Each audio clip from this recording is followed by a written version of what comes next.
Voilà, donc un grand plaisir d'accueillir Romain pour différentes raisons. D'abord parce qu'il est plein de savoir et de talent. Et je ne vous dirai pas tous les talents qu'il a. L'autre jour, j'étais à l'hôtel et je regardais, je mets la télé et qui ne vois-je pas sur mon écran Romain en train de lire des histoires aux enfants. Il était là, c'était lui-même.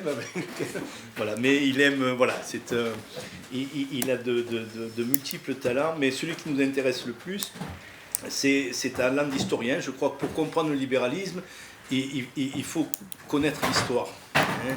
On en parlait, et il y a beaucoup de gens qui rejettent les idées libérales parce que finalement, ils croient avoir compris l'histoire, en fait, ils ne la connaissent pas, ils ne l'ont pas comprise. Il y a un exemple assez classique, c'est le New Deal. Hein, combien de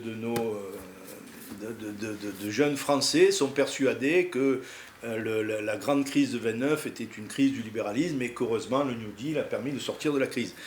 Bon, voilà, si vous avez ça en tête et qu'on vous l'a pilonné, ça veut dire que voilà, vous prendrez déjà vous avez plein d'idées qui sont fausses, qui vont vous écarter pour des décennies d'un examen des idées libérales.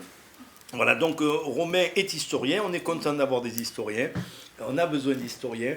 Les économistes, on dit souvent que ce sont des historiens ratés, ils ont souvent beaucoup d'intérêt pour l'histoire, on aime beaucoup lire l'histoire, mais souvent on la connaît bien moins bien que... Voilà. Surtout on ne connaît pas la méthode, c'est là qu'on est... Donc nous, on est des historiens de seconde main, on lit ce que les vrais historiens... voilà, est un historien donc... quand même, je pense qu'on peut le dire, spécialisé un peu dans le 19e siècle, hein, c'est un siècle qu'il connaît bien. Voilà. Et donc, eh bien, aujourd'hui, mais je le laisse nous faire découvrir, il va nous parler de Jean-Baptiste Say, non seulement qu'est-ce qu'on trouve dans ses livres, mais aussi un peu justement tout ce contexte dans lequel il évolue. Romain, vas-y. Déjà, un très grand merci Pierre. Pierre le dit pas, mais tu es président de mon jury de thèse, donc je suis très content. On se voit régulièrement, pas assez souvent, je pense, à mon goût, j'espère au tien aussi, mais je suis très content d'être ici parmi vous ce matin. Alors moi, je vais parler de Jean-Baptiste Say, j'aurais plutôt un regard d'historien, bien que je vais parler de ses théories, mais je pense que c'est un auteur très important dans l'économie, qu'on associe souvent par erreur à tout de suite Smith, Ricardo, Malthus, alors que finalement, c'est pas un pâle copieur de Ricardo, de Malthus. D'ailleurs, il va s'opposer sur de nombreux points à ces auteurs classiques. Il aura vraiment une pensée particulière dans l'économie politique, j'y reviendrai sur la fin, et un auteur essentiel et très important parce qu'il se situe à une charnière du XVIIIe et du XIXe siècle, avec un regard sur l'Angleterre qui est extrêmement pertinent. Donc, dans un premier temps, pour embrasser son œuvre, je vais surtout essayer d'appréhender sa vie avant la publication du traité d'économie politique, parce que je pense que si on ne comprend pas ce qu'il a fait avant, on ne peut pas comprendre du coup ses idées. Donc c'est vrai que c'est un point important. Pierre en a parlé, mais je pense que saisir le contexte, en fait, permet en tout cas de mieux comprendre une œuvre. En deuxième partie, je vais essayer de montrer une opposition entre Napoléon et lui-même, forcément. Donc, de façon caricaturale, on peut dire un peu autoritarisme contre libéralisme. Alors, je vais préciser mon propos, mais qui est très pertinent. Donc, je reviendrai sur l'histoire, les rencontres, etc. En quoi, du coup, Napoléon a voulu s'emparer de l'œuvre de Jean-Baptiste Say, mais on n'achète pas comme ça Jean-Baptiste Say avec des postes. Et il a repris sa liberté. Et il a eu raison, puisqu'après, l'œuvre a une véritable postérité qu'elle n'aurait certainement pas eu si elle avait été influencée par la pensée de Napoléon. Et donc en troisième partie, je montrerai en quoi son économie politique, elle est singulière, véritablement. Oui, c'est un auteur classique, néanmoins derrière il a des apports fondamentaux, hein, la valeur utilitaire. Alors c'est un peu dommage parce qu'on le réduit très souvent à sa théorie, sa loi des débouchés, qui est bien sûr, hein, c'est majeur en économie politique, mais il y a aussi d'autres choses, hein, la valeur utilité, la valeur qui va réellement... faire émerger, hein, c'est pas lui qui l'a fait naître, mais faire émerger par la suite, et sa méthode aussi, la méthode qu'il a, et d'ailleurs ça vaudra une véritable confrontation, alors plutôt amicale, mais confrontation avec Ricardo, dans la correspondance qu'il aura avec Ricardo, encore avec Malthus. Bien, donc du coup, je vais introduire mon propos. Donc Jean-Baptiste Say, vous le savez, c'est un économiste très important du 19e, aux côtés de Malthus, de Ricardo, mais aussi de Sismondi. Hein. On oublie souvent Sismondi, mais Sismondi a été libéral avant de changer de position. J'y reviendrai brièvement, mais c'est vrai que c'est un auteur complètement oublié, alors qu'on peut quand même citer Sismondi au début du 19e siècle. Juste avant vraiment de rentrer dans mon propos, j'aimerais aussi dire ce qu'on entend par économiste au 19e siècle. Hein. Être un économiste, d'ailleurs, c'est un mot où toute une histoire sera à faire, pour montrer l'évolution sémantique, mais être économiste au début du 19e siècle, c'est être libéral. Donc ça, il ne faut pas l'oublier, hein. On l'a complètement oublié. Aujourd'hui, un économiste, quelqu'un qui pense l'économie, mais pas du tout. Hein. Au début du 19e, c'est être libéral. Et avant que les disciples de Quesnay ne soient appelés physiocrates, on les nomme couramment économistes. Une première extension va avoir lieu avec Dupont de Nemours, proche puis héritier zélé, vous le savez, du chef de l'école physiocratique, qui va donc élargir la définition en l'attribuant à Jean-Baptiste Say. Les disciples de Charles Fourier et du comte de Saint-Simon vont vulgariser ensuite le terme, le choisissant pour désigner l'ensemble des partisans des idées économiques libérales. Et c'est pourquoi Yves Breton va souligner que jusqu'à environ la moitié du XIXe siècle, les économistes libéraux exclusivement ont droit au titre d'économistes. Ils vont ainsi assimiler le libéralisme économique à une application, je le cite, de principes généraux de justice et de liberté, ainsi qu'à un facteur de la prospérité économique, intellectuelle et morale des nations. Donc on l'a véritablement oublié, mais je pense qu'une histoire du mot serait à faire de ce mot économiste. Alors, plus précisément, Say donc est un économiste classique. Il fait partie de ceux qui croient à la supériorité du régime économique individualiste et concurrentiel et dont l'exposé, qui repose sur une analyse du mécanisme des prix et du fonctionnement des marchés, conclut que la liberté du commerce est aussi bien un facteur d'équilibre que de progrès technique, économique et bien sûr social. Say incarne donc l'économie politique française des débuts du XIXe siècle, discipline qui étudie selon lui comment se forment, se distribuent et se consomment les richesses, bien qu'il élargisse, on limite toujours à ça, mais il va élargir ensuite la définition qu'il donne de l'économie politique.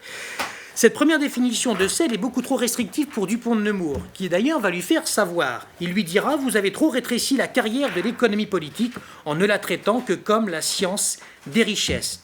Il lui écrit ça le 22 avril 1815. Critique qui apparemment a été entendue par Jean-Baptiste Say, puisqu'en 1828, il va élargir sensiblement sa définition. Je le cite, « L'objet de l'économie politique semble avoir été restreint jusqu'ici à la connaissance des lois qui président à la formation, à la distribution, à la consommation des richesses. C'est ainsi que moi-même je l'ai considéré dans mon traité d'économie politique. » Première définition qui est donc issue de sa première édition de son traité d'économie politique, publié pour la première fois en 1803. Cependant, on put voir dans cet ouvrage même que cette science tient à tout dans la société. Depuis qu'il a été prouvé que les propriétés immatérielles, grand apport on le verra de Say, telles que les talents et les facultés personnelles acquises, forment une partie intégrante des richesses sociales et que les services rendus dans les plus hautes fonctions ont leur analogie avec les tableaux les plus humbles, depuis que les rapports de l'individu avec le corps social et du corps social avec les individus et leurs intérêts réciproques ont été clairement établis, l'économie politique, qui semblait n'avoir pour objet que les biens matériels, s'est trouvée embrasser le système social tout entier.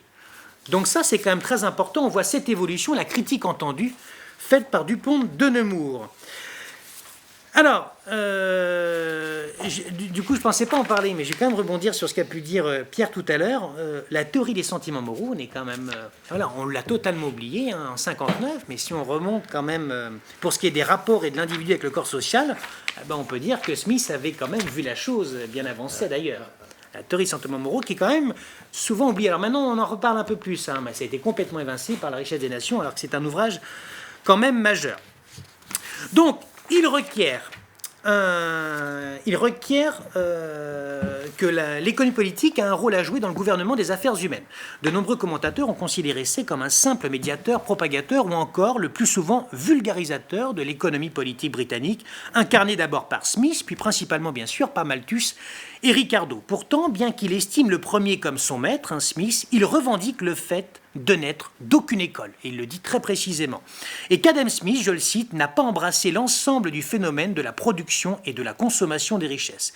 Il s'en démarquera donc sur de nombreux points, et ses nombreux apports à la science économique, bien qu'on le réduise à la théorie des débouchés, comme je vous l'ai dit, que ce soit d'un point de vue méthodologique ou théorique, mènent à un clivage entre lui et les économistes classiques britanniques qui lui sont contemporains. Certes, il fait connaître en France la pensée économique de Smith en la rendant plus claire, mais surtout il l'amende et en ce sens il se veut avant tout un théoricien, et ça on l'a plutôt oublié, et il développe ainsi sa propre conception du libéralisme. Alors, cette étude que je vous fais ce matin, elle interroge donc la place de Say dans l'économie politique des débuts du XIXe siècle, de par son parcours singulier. Du coup, ce sera ma première partie, comme je l'ai dit. Il vit et parfois il subit les changements politiques, comme les bouleversements économiques et techniques qui se déroulent à la charnière des XVIIIe et XIXe siècles. Il va connaître quand même, il faut le rappeler, 2 révolutions et de multiples régimes. Ancien régime, Révolution française, monarchie constitutionnelle, Première République avec convention nationale, directoire et consulat, Empire, Première Restauration, 100 jours, Seconde Restauration, 3 glorieuses et monarchie de juillet. C'est quand même pas rien dans la vie d'une personne. C'est quand même pas... il observe également avec intérêt les effets de la première révolution industrielle en Angleterre, ça va réellement l'influencer. On verra en deuxième partie cette remise en cause directe de toute forme de dirigisme étatique et sa critique vis-à-vis de ce qui constitue en partie les fondements de l'économie politique britannique et de ses idées fondamentales qu'il va faire émerger. Donc ça sera ma troisième partie. Donc en première partie, on va plutôt parler de son itinéraire et de son apostolat économique. Alors, il est né à Lyon le 5 janvier 1767. Il est issu d'une famille de marchands protestants originaire de Nîmes qui, à la suite de la révocation de l'édit de Nantes, s'est réfugié à Genève. C'est à Lyon, ville industrieuse véritablement, que son père s'installe et qu'il s'initie à la pratique des affaires, plus précisément dans le négoce des soieries. Lyon, c'est la soie. Un temps pensionnaire à Écully, Jean-Baptiste, qui se destine à une carrière d'entrepreneur, est ensuite envoyé en Angleterre. D'abord à Croydon, puis à Londres, pour terminer ses études commerciales. Admiratif et enthousiaste, Say observe en détail le développement rapide de l'industrie dans un pays qui est alors en pleine révolution industrielle. De retour en France, en 1787, c'est à Paris, où sa famille habite désormais, qu'il entre comme employé dans une compagnie d'assurance sur la vie, dont l'administrateur gérant et le banquier Clavière. C'est un protestant genevois, comme son père, et ce sera le futur ministre des Contributions et Revenus publics de 1792 à 1793. À cette période, il va découvrir Smith, dont la réputation est européenne, et bien sûr son ouvrage majeur, La richesse des nations, qui théorise les conditions de la régulation par le marché du capitalisme industriel naissant. C'est une révélation. Rétrospectivement, voici ce qu'il écrit à son frère Louis C. en 1827. « Depuis 38 ans que j'étudie l'économie politique, c'est-à-dire depuis le temps où j'étais secrétaire chez Clavière, avant qu'il fût ministre, il avait un exemplaire de Smith qu'il étudiait fréquemment. J'en lus quelques pages dont je fus frappé et aussitôt j'en fis venir un exemplaire que j'ai encore. Il le lit, l'étudie et la note, et c'est un travail qu'il passionne véritablement. Dès lors, il va ambitionner de devenir économiste. Cependant, bien qu'enthousiasmé par l'étude de l'économie politique, les événements ne lui permettent aucunement de réaliser immédiatement cet objectif. En 1790, employé des bureaux du Courrier de Provence, journal révolutionnaire de Mirabeau, il est chargé de recevoir les abonnements. Sensible aux idées émergentes nées de la Révolution française, dont il est un enfant, il ne faut pas l'oublier, et plus précisément de celles qui revendiquent l'abolition des privilèges et font l'apologie de la liberté, il s'attache aux personnes qui la servent, que ce soit par leurs discours ou leurs écrits. Et il milite un temps parmi les Girondins. Il s'engage même comme volontaire dans les armées de la République et combat à Valmy. Mais le suicide de Clavière en 1793 et le développement de la terreur constituent pour lui un véritable tournant. Ainsi, dès 1794, il fait partie d'une société de jeunes littérateurs, des idéologues comme lui, qui s'engagent à publier une revue périodique sous le nom de Décade philosophique, littéraire et politique, dont l'épigraphe traduit clairement ses intentions. Je cite, « Les lumières et la morale sont aussi nécessaires au maintien de la République que le fut le courage pour la conquérir. » Say va ainsi devenir le rédacteur principal de cette revue, et il va avoir un rôle de coordonnateur. Manifestement, son goût pour les sciences morales et politiques l'éloigne de la profession pour laquelle il avait été formé. Comme la plupart des idéologues, il critique le Directoire et est enthousiasmé par le coup d'État du 18 Brumaire, raison pour laquelle il cautionne l'établissement du consulat par la Constitution de l'an 8, qui symbolise selon lui le commencement d'une ère nouvelle de grandeur et de prospérité pour la France. En guise de remerciement, bien sûr, Napoléon Bonaparte, qui le remarque, le nomme en novembre 1799 membre du tribunat, qui est une nouvelle assemblée chargée de discuter les lois proposées par le gouvernement, officiellement c'est discuté, par l'intermédiaire du Conseil d'État. Il fait alors partie du comité des finances et s'occupe des questions économiques. Il quitte alors la Décade. Année importante, 1799, est également celle de la publication de son premier livre significatif, Holby ou essai sur les moyens de réformer les mœurs d'une nation. Écrit à l'occasion d'un concours organisé par l'Institut, cet opuscule est un révélateur, puisqu'on y trouve déjà exprimées ses idées phares, bien qu'à l'état embryonnaire, que l'on retrouvera dans ses grands ouvrages, notamment celle de la nécessité d'inculquer des notions d'économie politique à un large public, et, si possible, dès le plus jeune âge. C'est très important, on y reviendra quand on parlera de ce qu'il a pu donner à l'économie politique. Voici ce qu'il dit. Quiconque ferait un traité élémentaire d'économie politique propre à être enseigné dans les écoles publiques et à être entendu par les fonctionnaires publics les plus subalternes, par les gens de la campagne et par les artisans serait le bienfaiteur de son pays. Il estime donc qu'une sage répartition des richesses générales ne peut être le fruit que d'un bon système d'économie politique. Science importante, il le dira, la plus importante de toutes. Say va s'investir progressivement dans les cercles du pouvoir. Entre autres, il va participer en 1801 à la création de la Société d'encouragement pour l'industrie nationale, dont l'objectif est de faciliter les relations entre l'État et les milieux économiques. Ce projet a été initié alors par Chaptal, qui était ministre de l'Intérieur et qui a directement sollicité Jean-Baptiste Say. Il considère donc déjà l'économie politique comme la seule science qui peut réformer les mœurs et fonder la prospérité d'une nation. C'est pourquoi il ambitionne de jouer ce rôle de bienfaiteur pour la France. Ses méditations l'y poussent et il entreprend dès 1800 la rédaction d'un traité bien plus complet qu'élémentaire, dont résulte son ouvrage le plus célèbre, Traité d'économie politique, qui est publié pour la première fois donc en 1803. Le sous-titre indique nettement le but poursuivi par l'auteur, simple exposition de la manière dont se forment, se distribuent et se consomment les richesses. Le succès est immédiat. Cependant, Say, inflexible dans ses convictions, on y reviendra, ne peut cautionner l'interventionnisme croissant du premier consul. En conséquence, toute diffusion et nouvelle édition de son traité sont interdites dès 1804 et ses fonctions de tribun ne sont pas renouvelées. Il se tourne donc vers l'industrie et crée de concert avec un associé, Louis Grivel, une filature de coton à Auchy, dans le Pas-de-Calais. Après cette expérience concrète et laborieuse de l'activité d'entrepreneur, il revient à Paris en 1812, mais ce n'est qu'à partir de 1814, une fois l'empereur déchu, qu'il s'investit à nouveau dans les affaires publiques. À sa demande et par l'intermédiaire de Dupont de Nemours, qui est alors un proche du ministre des Affaires étrangères Talleyrand, le premier gouvernement de la Restauration lui confie une enquête pour déterminer et expliquer les forces économiques britanniques. Say réalise alors cette mission d'expertise de mi-septembre à fin décembre 1814. De ses observations outre-Manche et des nombreux entretiens qu'il y a réalisés, entre autres avec James Mill, Malthus, Ricardo et Bentham, d'ailleurs c'est très important cette période parce que c'est à partir de là qu'il construit un réseau de relations avec les économistes britanniques les plus influents. Il va alors rapporter de riches enseignements qui sont publiés en 1815 sous la forme d'une brochure ayant pour intitulé « De l'Angleterre et des Anglais ». Visiblement impressionné, il y précise les différents atouts de l'industrie et de l'agriculture britannique, mais également les rudes conditions de vie des ouvriers. C'est à compter de ce voyage qu'il souhaite concrétiser son objectif de promouvoir véritablement les principes de l'économie politique. Rien ne doit être négligé pour les répandre. Ainsi débute véritablement son apostolat économique. En ce sens, le traité synthèse complète de la pensée de Jean-Baptiste Say, véritable bible du libéralisme à la française, est réédité 4 fois en un peu plus d'une décennie, 14, 17, 1819 et 1826. Chaque nouvelle version corrige et perfectionne l'édition précédente.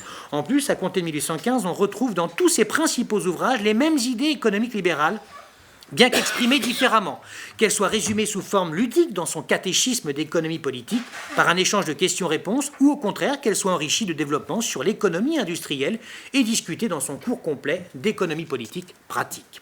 Ce dernier constitue d'ailleurs un recueil de leçons qu'il professe sous la Restauration. D'abord dans son cours d'économie politique de l'Athénée royal à Paris, établissement d'enseignement supérieur libre, puis surtout au Conservatoire des arts et métiers où il est chargé, dès 1819, d'enseigner l'économie industrielle. En 1830, bien qu'affaibli par l'âge, il inaugure au Collège de France, institution où l'enseignement est de très haut niveau et entièrement libre, la première chaire d'économie politique créée pour lui. Ce n'est véritablement qu'à partir de cette date et donc de l'instauration de la monarchie de Juillet qu'il ne subit plus la censure et retrouve une entière liberté. Il peut enfin en toute quiétude enseigner les dogmes de l'orthodoxie libérale. Comme le précise Pierre-Émile Levasseur, Say, qui par logique était libéral en politique comme en économie politique et qui par caractère n'était pas courtisan, devint quelque peu suspect.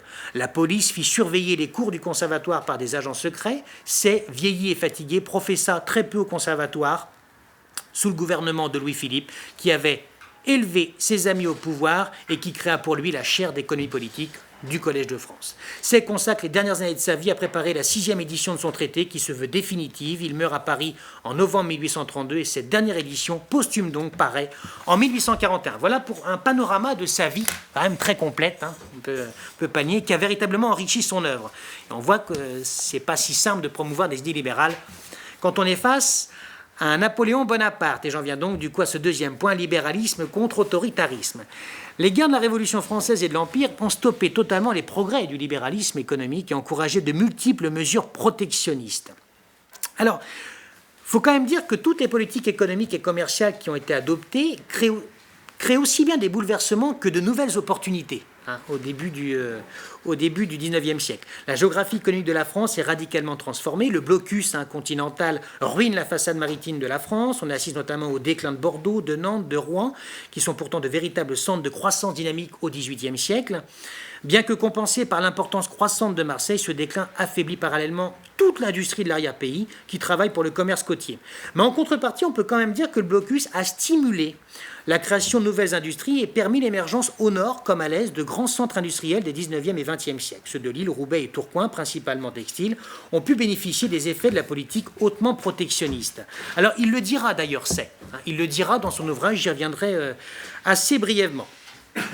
Sous le consulat et surtout le règne de Napoléon Ier, l'économie est fortement dirigée. Les prohibitions sont en partie établies comme une mesure de représailles à l'encontre des nations coalisées contre la France. Le commerce est donc considéré comme une arme de guerre imposée par les circonstances. L'établissement du blocus continental en est un exemple probant. Jean Tullard nous dira que c'est sur lui, grand spécialiste de Napoléon Ier, dira que c'est sur lui, le blocus, que repose l'issue de la bataille économique, celle-là, que livre l'empereur à l'Angleterre à partir de 1806. Le blocus fait donc partie de ces grandes expériences exécutées en France et en Angleterre, évoquées par Adolphe Blanqui, qui, pendant la longue lutte que ces deux nations ont soutenues l'une contre l'autre, fournit à l'économie politique de nouveaux éléments d'observation et contribue à son avancement. La mission du tribunat impose parfois de s'opposer aux volontés du premier consul, dont les projets de loi ne sont que le reflet, ce qui est à l'évidence incompatible avec un pouvoir exécutif grandissant qui ne tolère que difficilement la contradiction. Ainsi, de ce corps indocile, les tribuns les plus déterminés à remplir les devoirs que leur impose la Constitution ont, lorsque leurs critiques sont trop véhémentes, une existence très très courte.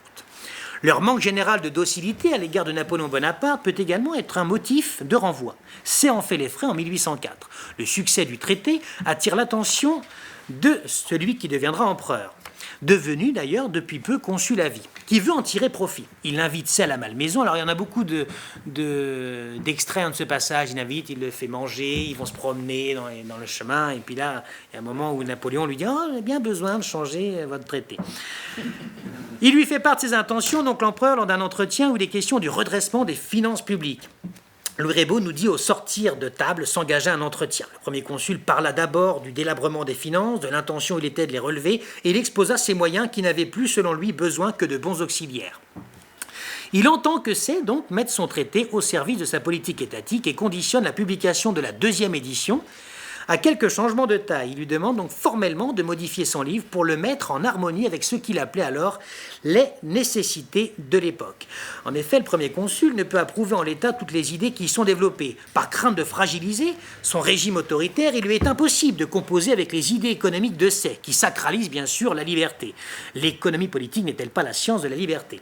En l'appréhendant comme le seul moyen d'assurer de manière optimum la richesse des nations. Il impose donc à Say d'écrire une nouvelle édition devant intégrer des justification aux mesures protectionnistes entreprises par le gouvernement. Mais Say, qui ne peut cautionner l'interventionnisme bonapartiste, qu'on pourrait presque dire proche du colbertisme d'ailleurs, refuse catégoriquement de soutenir une politique fiscale contraire véritablement à ses idées et par la même occasion de faire de son traité un ouvrage de circonstance, d'autant que les acquis, quoique récents, de l'analyse économique étaient déjà très solides. De plus, l'économie politique n'est pas la politique, elle ne s'occupe pas de la distribution ni de la balance des pouvoirs. Cependant, conserver son indépendance et rester fidèle à ses convictions a un prix. La sanction tombe, il est éliminé du tribunat. En compensation, il put lire en même temps dans le Moniteur sa nomination en fonction de directeur des droits réunis pour le département de l'Allier. Père de 4 enfants, n'ayant pas de fortune, il semble que ce serait pour lui une nécessité d'accepter cette position. Eh bien, il refuse catégoriquement. Sa conscience lui interdit de concourir à l'application d'un système qu'il juge devoir être funeste à la France. Voici ce qu'il dira en mai 1821. Il précise la chose dans une lettre qui est un véritable plaidoyer contre la politique générale menée par celui qui deviendra empereur, oui. Il écrit cette lettre à l'économiste Charles Robert Princeps. Personnellement, je n'ai jamais reçu de lui, Napoléon Bonaparte, aucune provocation quelconque. Il m'a même appelé à des fonctions publiques lucratives, et c'est moi qui lui envoyais ma démission au moment où il se fit empereur, ne voulant pas entrer en partage avec lui des dépouilles de la France. Donc on sent vraiment que ces idées, c'est imprégné en lui. Il ne va jamais véritablement travestir ses idées pour un poste. Donc l'affrontement entre ces deux hommes de caractère marque une cassure définitive. Comme le souligne d'ailleurs très justement Serge Schweitzer, il s'agit finalement d'un affrontement assez classique entre d'une part la raison, la science, et d'autre part la force, ou ce que l'on pense être la raison d'État.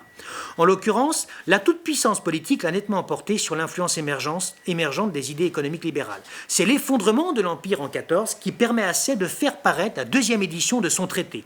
La dédicace qu'il adresse alors au tsar Alexandre Ier est éloquente sur les sentiments qui l'anime à l'égard de l'empereur déchu. Voici ce qu'il dit. « Votre Majesté impériale m'a permis de déposer à ses pieds ce fruit de mes études et de mes travaux. Pendant 10 années, j'ai été obligé de cacher comme un crime un ouvrage qui me semble offrir quelques résultats utiles pour les princes et pour les nations.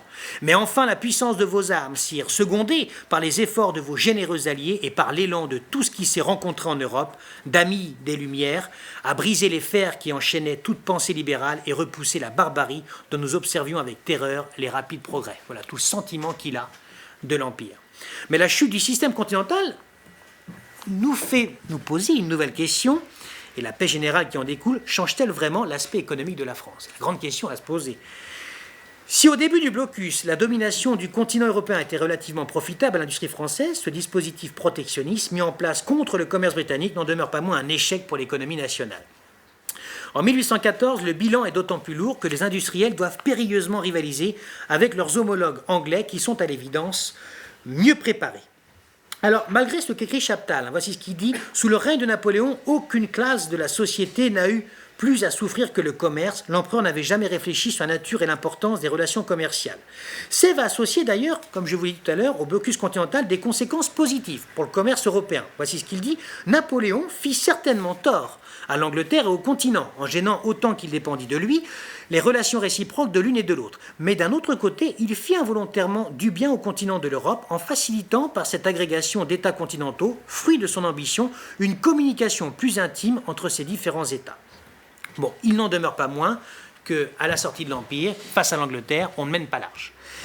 La fin des hostilités et l'effondrement du blocus auraient dû avoir pour conséquence directe la suppression des prohibitions, du moins de celles créées en vue de ruiner le commerce anglais. Bien au contraire, après une éphémère libéralisation du tarif douanier, le système prohibitif est établi en France à l'état de doctrine politique véritablement et caractérise alors la législation douanière de la Restauration.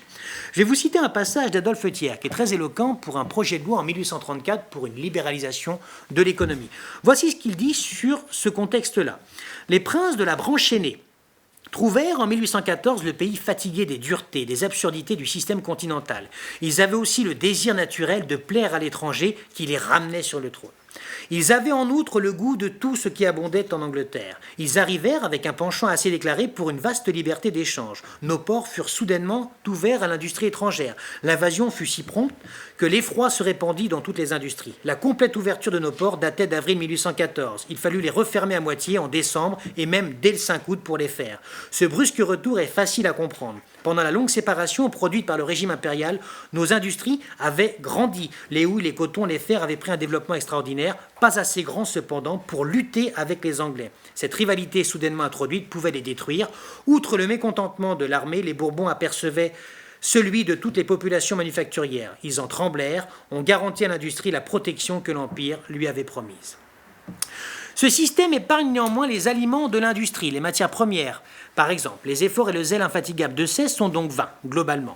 La propension des politiques à faire l'éloge de la protection, voire de la prohibition, justifie donc le maintien du régime douanier établi par Napoléon Ier. Entre autres, les dépenses de guerre ont entraîné une augmentation des tarifs douaniers conformes aux théories mercantilistes. Les secteurs protégés par ces barrières tarifaires, telles que le textile, ont de fait acquis des positions de privilège. auquel il ne souhaite d'aucune manière renoncer après 1814. Les industriels de ces secteurs font donc pression sur les gouvernants pour le maintien de leurs avantages. Par conséquent, de la fin de cette première décennie du 19e à celle des années 20, les différentes lois établies sur les produits de la grande industrie et de l'agriculture réservent aux producteurs français véritablement l'ensemble du marché français. En somme, la politique douanière reste l'arme absolue pour protéger l'économie nationale. D'après Robert Schnerm, c'est une coalition agrarienne industrielle qui impose un protectionnisme étroit qu'une faible fraction des manufacturiers et le négoce des ports supportent impatiemment. Et durant les 2 décennies suivantes, le régime prohibitif se maintient en dépit des multiples tentatives de libéralisation du tarif douanier annoncées depuis la Restauration. J'aimerais quand même prendre, parce qu'on sent quand même l'échec, avant d'en venir réellement sur ma troisième partie et la fin, l'échec finalement de cette volonté de promouvoir les idées libérales de Serre. Feldman le dit très bien, la France, au terme de ce régime politique, la monarchie de Juillet, restait protectionnisme en droit, mais plus encore dans les esprits. Alors c'est vrai que la monarchie de Juillet a fait des tentatives. Il y en a eu en 31, alors Serre meurt en 32, il y en a eu en 31, il y en a eu en 34, il y en a eu en 36, mais on sent vraiment que de toute façon, à la fin du régime, malgré une volonté de faire un projet de loi en 47 pour libéraliser plus ou moins le régime économique, c'est un échec total. C'est un triomphe du protectionnisme, véritablement. On parle même de nouvelles rhétoriques nationalistes, économiques nationalistes qui s'imposent. Et donc, j'en viens à ma troisième partie pour véritablement parler de cette économie politique singulière chez Jean-Baptiste Say. Alors, pour les classiques tels que Say, l'intérêt du consommateur illustre bien sûr le principe même de l'économie politique. Ils estiment abusif tout système qu'il violente. Le droit de douane, qui est un impôt au profit du producteur, fait figure d'injustice, l'impôt ne devant être dû qu'à l'État. Ainsi, l'économie politique est diamétralement opposée aux politiques protectionnistes qui sacrifient globalement l'intérêt du consommateur à celui du producteur. Comme l'explique Smith, la consommation est l'unique but, l'unique terme de toute production, et on ne devrait jamais s'occuper de l'intérêt du producteur qu'autant seulement qu'il le faut pour favoriser l'intérêt du consommateur. Pour compléter son propos, il précise que le système protectionniste semble envisager la production et non la consommation comme le seul but, comme le dernier terme de toute industrie et de tout commerce. Si l'on pousse le trait, ce système revient donc à reconnaître le droit à tout producteur de taxer tout consommateur. En plus, d'après Say, il y a une différence de sensibilité de l'acteur économique vis-à-vis des effets de la protection douanière. Si on voit clairement les gains dont on bénéficie, moindre concurrence, on perçoit beaucoup plus difficilement les inconvénients, coût supérieur des biens qui bénéficient donc de la protection. Cependant, bien qu'il soit un économiste classique, Say s'oppose sur de nombreux points à ses homologues britanniques et s'en distingue, que ce soit à propos de la méthode pratique qu'il adopte, de la définition de la valeur qu'il fait dépendre de l'utilité, la production et la consommation qui sont une création et une destruction d'utilité et donc de valeur, de la théorie des produits matériels, de celle de la production ou encore de celle des débouchés qui constituent des idées qui lui appartiennent en propre. Ainsi, Say critique certaines analyses de Smith, d'une part, et lutte de manière épistolaire avec les plus illustres économistes de son temps, Malthus, Ricardo, d'autre part. Say va donc être l'instigateur et promoteur d'une économie politique pratique considérée comme la science du pot-au-feu. L'économie politique est établie sur des fondements inébranlables, du moment que les principes qui lui servent de base sont des déductions rigoureuses de faits généraux incontestables. Les faits généraux sont, à la vérité, fondés sur l'observation des faits particulier. Voici ce qu'il dit dans son traité d'économie politique. Sa méthode est en désaccord avec celle de la plupart des économistes classiques qui optent pour une démarche abstraite et métaphysique. Bien qu'il contribue à une correspondance courtoise avec Malthus et Ricardo, il se montre quand même très sévère à l'encontre de ces deux économistes, dont il estime entre autres que les principes nient les faits. En ce sens, voici ce qu'il écrit en 1825 à l'économiste britannique Tooke.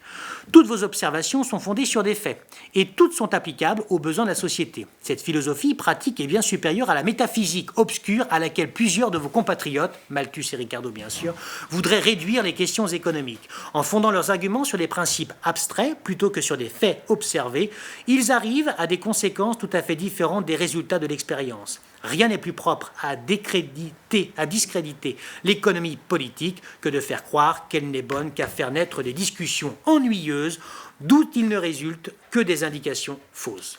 L'économie politique doit être une science expérimentale pour lui et utile à l'entrepreneur. Voici ce qu'il dit, tête bleue, ce qui dans les livres n'est pas pour passer dans la pratique n'est bon à rien.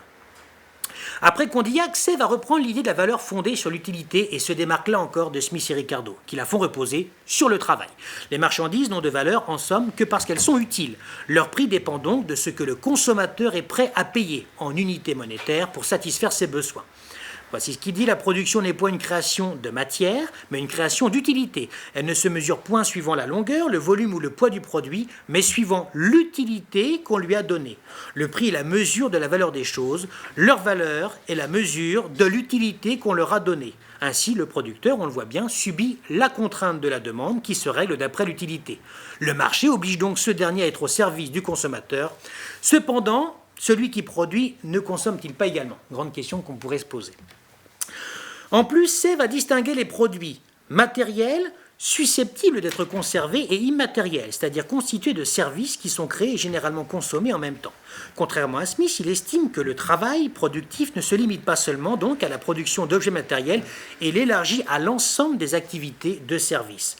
Je crois qu'Adam Smith a méconnu des valeurs échangeables très réelles, en méconnaissant celles qui sont attachées à des services productifs qui ne laissent aucune trace, parce qu'on les consomme en totalité. Je crois qu'il a méconnu des services très réels également, qui même laissent des traces dans les produits matériels. Tels sont les services des capitaux, consommés indépendamment de la consommation du capital lui-même. Je crois qu'il s'est jeté dans des obscurités infinies, faute d'avoir distingué, pendant la production, la consommation des services industriels d'un entrepreneur, des services de son capital. Distinction tellement réelle, cependant, qu'il n'est presque pas de société de commerce qui ne contienne des clauses qu'il faut y rapporter.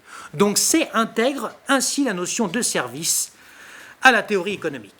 D'autre part, s'il s'affirme logiquement comme un fervent défenseur du libéralisme, il adopte, vous le savez, une vision bien plus optimiste que celle de Ricardo et surtout Malthus.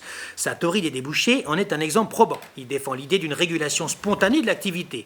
Un produit terminé, je le cite, un produit terminé offre dès cet instant un débouché à d'autres produits, pour tout le montant de sa valeur. En effet, lorsque le dernier producteur a terminé un produit, son plus grand désir consiste à le vendre afin que la valeur de ce produit ne chôme pas entre ses mains. Mais il n'est pas moins empressé de se défaire de l'argent que lui procure sa vente pour que la valeur de l'argent ne chôme pas non plus. Or, on ne peut se défaire de son argent qu'en demandant à acheter un produit quelconque. En somme, plus la production est importante, plus la demande chez lui l'est également, étant donné que les produits s'échangent contre des produits. Une crise générale et pérenne de surproduction est en ce sens impossible. D'où l'optimisme de Say qui réfute, contrairement à Malthus, l'idée d'un éventuel déséquilibre entre l'offre et la demande. Des perturbations, bien sûr temporaires, sont possibles. Des crises sectorielles peuvent en effet surgir, mais par le libre jeu des mécanismes du marché, elles sont censées se résorber très rapidement. Un peu plus d'un siècle avant que Keynes critique cette loi, c'est donc Malthus, en 1820, qui déprécie la théorie des débouchés et par la même occasion la vision idyllique de Say du fonctionnement des mécanismes du marché. Il estime en effet que des déséquilibres liés à l'épargne, que Say ne nie pas, puisqu'il l'assimile à une consommation ultérieure, contrairement à parfois ce qu'on peut entendre, peuvent altérer les relations harmonieuses et l'adéquation optimale entre l'offre entreprise et la demande des consommateurs. Comme le précise d'ailleurs Jacques Garello, Say ne croit pas qu'il y ait une limite à la croissance économique et fustige les prophètes de malheur comme Malthus, qui craignent en permanence une crise de surproduction, une croissance trop rapide et trop désordonnée qui dégénère en surabondance générale. En plus, l'économiste suisse Sismondi, également contemporain de Say, et connu pour avoir été un disciple de Smith qui s'est ravisé à compter de 1819, rejette l'entièreté de cette théorie. Le problème d'analyse est selon lui bien plus profond. C'est le revenu de l'année passée, je le cite, qui doit payer la production de cette année. C'est une quantité prédéterminée qui sert donc de mesure à la quantité indéfinie du travail à venir. L'erreur de ceux qui excitent à une production illimitée vient de ce qu'ils ont confondu ce revenu passé avec le revenu futur. L'originalité de sa réflexion de Say, qui constitue aussi l'objet de la discorde, on le voit bien, et invalide éventuellement l'idée que l'offre crée sa propre demande, vient donc du décalage entre deux temporalités, chez Sismondi, celle de la perception d'un revenu et celle de sa dépense qui a lieu l'année suivante. Ce sont les économistes de l'offre qui, à partir de la fin du XXe siècle, vont remettre au goût du jour véritablement, ça l'est un peu avant, mais cette théorie conclut un renforcement de la défense du libéralisme. D'ailleurs, Say, véritable économiste classique, suit la même logique que Smith et Ricardo en ce sens dans la formulation de leur théorie du commerce international, avantage absolu comme avantage comparatif.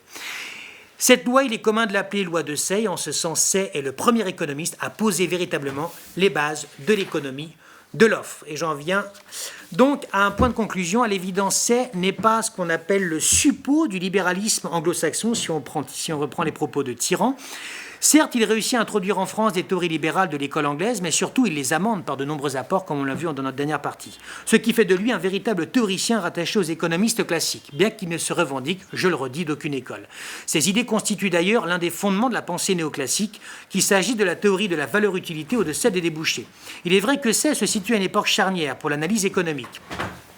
Je le cite, « 40 années se sont écoulées depuis que j'étudie l'économie politique. Et quelles années? Elles valent 4 siècles pour les réflexions qu'elles ont fait naître. » Il a manifestement su en tirer parti. Enfin, Say estime, je le cite, que l'écrivain le plus élégant et le plus ingénieux, celui qui honore le plus son pays et sert le mieux l'humanité, ne sera jamais lu, commenté, admiré et cru autant que Saint Luc ou Saint Matthieu. Bon, ne l'a-t-il pas été ? Les derniers mots seront de John Stuart Mill, également représentant de l'école classique, qui dresse un synthétique et amical portrait de lui, traduisant l'histoire d'une vie au sein de laquelle Say est resté fidèle à ses idées. Voici ce qu'il dit. « Il appartenait à la dernière génération des hommes de la Révolution française. C'était un beau type du vrai républicain français. Il n'avait pas fléchi devant Bonaparte, malgré les séductions dont il avait été l'objet. Il était intègre, noble, éclairé.